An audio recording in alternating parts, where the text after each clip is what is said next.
a política é um saber complexo. A gente vive hoje na era da internet em que as pessoas amam ou odeiam, né? Com fúria burra, né? E se esquecem que a política é o lugar dos tons. Tons de cinza, tons de verde, tons de vermelho, tons de preto e assim vai. E é bom que seja. Porque se não for assim é forca, é guilhotina, né? É murro na mesa, é tiro, é distribuição de fuzil. Né? Você dá tudo errado. Ciro faz o retrato das mazelas brasileiras. Números reais, verdadeiros, herança, isso eu estou dizendo eu, não ele. Do desastre que o PT de Dilma Rousseff conduziu o país. Crescimento de 11% da pobreza absoluta, 32 milhões de trabalhadores na informalidade, 63 milhões de brasileiros com nome sujo, com dívida.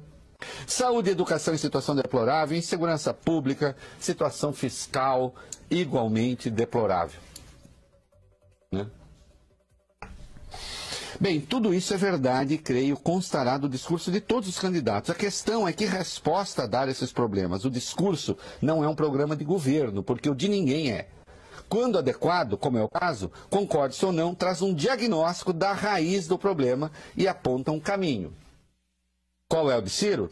Diz ele, estamos vivendo o fim do ciclo histórico e estou convencido de que para seguir adiante precisamos de um novo projeto nacional de desenvolvimento. Há muito tempo não se fala disso. A expressão provoca arrepios aqui e ali, porque pode remeter, sei lá, ao neodesenvolvimentismo, que opte por fechar a economia. Atenção para isso que aqui eu estarei usando da ironia. E, Reinaldo, precisa avisar que ironia, em alguns casos, é precisa. É bem verdade que eu tenho no meu livro de frases, né, uma frase dizendo que ironia que você nota o rodapé, não é ironia, é alfafa. Mas, atenção. Alguns podem confundir esse discurso do projeto de desenvolvimento com o neodesenvolvimentismo que opte por fechar a economia, fazer política de substituição de importações, sobretaxá-las para proteger a indústria local e os empregos brasileiros. Em suma, Voglio Bene, a direita brasileira teme certamente que Ciro faça aqui o que Donald Trump faz nos Estados Unidos com o aplauso, Sandro, da direita brasileira. Não é curioso? Ou não é isso que faz Donald Trump? Com um monte de baba-ovo aqui no Brasil. Outro dia eu fui aí num jantar. Eu conheço algumas pessoas ricas. Eu não sou rico, mas conheço algumas pessoas ricas. E nem todas gostam de mim. Porque eu tenho o mal da sinceridade. Eu não sou assim, Ciro Gomes, às vezes, mas eu também não sou. Começou aquele trabalho de tocar flauta para Donald Trump, sabe? Uhum. E claro, pau no Ciro, pau no PT, pau na esquerda, por causa da economia. Eu disse, vocês se deram conta de que Donald Trump é o PT dos Estados Unidos? Ou por que ele pode fechar a economia lá, nós não podemos fechar aqui? Ele está querendo impedir empresas americanas de se instalarem fora dos Estados Unidos. Que ele disse que vai gerar emprego fora dos Estados Unidos. E a nossa direita aplaude. Sabe o que é? Vamos comprar mais uma briga, né? A elite brasileira é muito michuruca. É muito desinformada. É só reacionária. A elite brasileira, em boa parte, ela não tem convicção, ela só odeia pobre.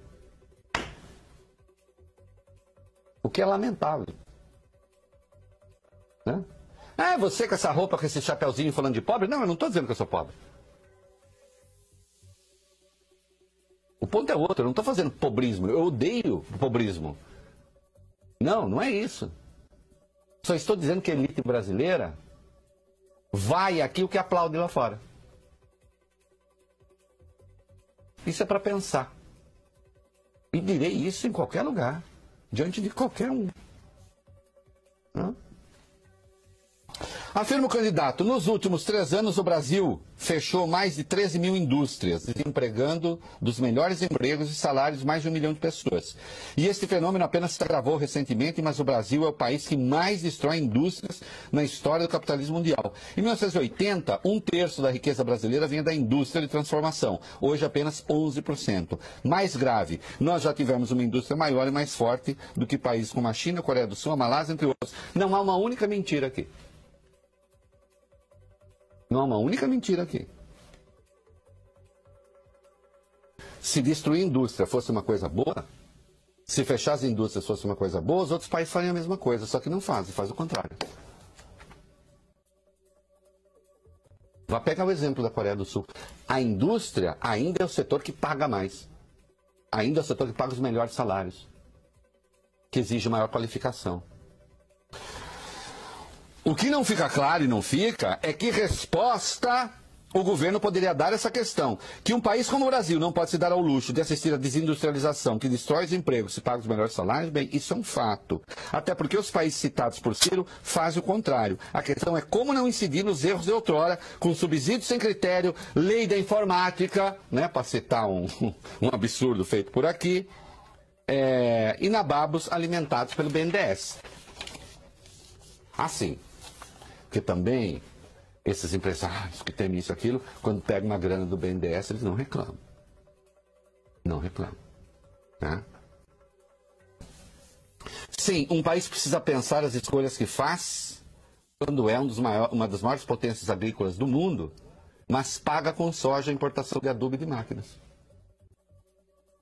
E ele apontou isso. E é um problema, isso faz sentido. O que eu estou afirmando é que não há nada de exótico na fala de Ciro Gomes. Por 2 vezes o agora candidato atacou o que chamou de cultura do ódio e defendeu a união do povo brasileiro. O que está faltando é coesão, um debate franco, fraterno e sem ódio sobre o Brasil que queremos. E disse mais, e não se restaura a paz pública e as liberdades da cidadania com frase de efeito, cultura do ódio e mais violência. Claro que é uma referência aqui indireta ao Bolsonaro, mas também a esse berreiro infernal da internet. O candidato aponta ainda o problema que me parece absolutamente candente e que eu gostaria de ver contemplado no programa de todos os candidatos.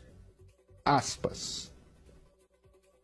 Entre essas graves tarefas para o próximo presidente ou presidenta está também a indeclinável missão de restaurar o império da lei e do poder político democrático, encerrando o momento de absoluto caos institucional em que cada poder faz o que quer e o que bem entende. Bem, eu não duvido um só minuto de que isso está em curso.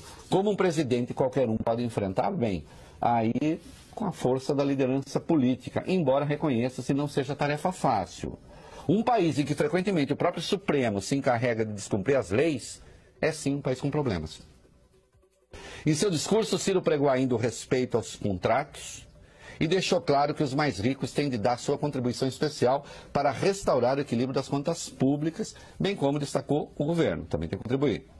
Os pobres e a classe média já teriam esgotado a sua capacidade de colaborar para tal propósito. Influenciada pelo cenário eleitoral, a Bolsa de Valores de São Paulo fecha em alta de 1,4% nesta sexta-feira. Os investidores sinalizaram otimismo pela aliança firmada entre o ex-governador de São Paulo, Geraldo Alckmin, e os partidos do Centrão. O noticiário aqui no Brasil amenizou o impacto negativo nos mercados internacionais, onde aumentaram as preocupações sobre a tensão comercial dos Estados Unidos com a China e a União Europeia. O dólar caiu 1,85%, agora cotado a R$ 3,77. Sim, compreensível essa reação, né? Então, assim, não haverá solavancos. E é engraçado porque, veja só, sempre aborrecendo, né? O que se está apostando é que não vai haver solavanco do governo Temer para o governo Alckmin. Só que o Alckmin é aquele que tinha rompido com o Temer e que botou o PSDB para votar contra o presidente nas 2 denúncias havidas contra o presidente. A aposta que se faz é a aposta na continuidade. Se aposta na continuidade, por que não se faz então a defesa desse governo? Bom, contradições. Contradições que eu acho que em algum momento terão de ser explicadas. Porque ainda que o eleitor não as formule como eu estou formulando, não as objetive como eu as estou objetivando, a questão permanece ali na cabeça dele. Né? Porque a pergunta que se vai fazer, quer dizer, quando você vai votar em alguém... Tudo bem, há aqueles que votam, Sandro, só pela segurança. Então eu não quero atrapalhação, não quero turbulência, não quero nada, é Alckmin. Agora, ele não vai conquistar só esses eleitores. Com esses eleitores apenas ele não elege.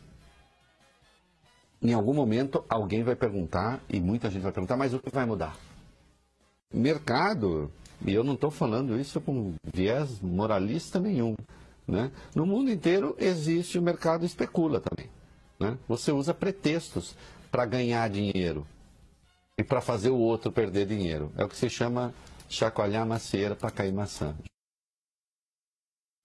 Atenção, senhores da CNI, da Confederação Nacional da Indústria, que saíram por aí e ainda ontem o seu Robson das Quantas, qual é o sobrenome do presidente da CNI? Robson Braga de Andrade. Robson Braga de Andrade. Ai, a indústria não tem nada a temer de Bolsonaro. Vai ver que o Robson Andrade sabe quais são as ideias econômicas do Bolsonaro. Mas aqueles empresários que ficaram rindo das piadinhas do Bolsonaro, essa é a elite chechelenta brasileira.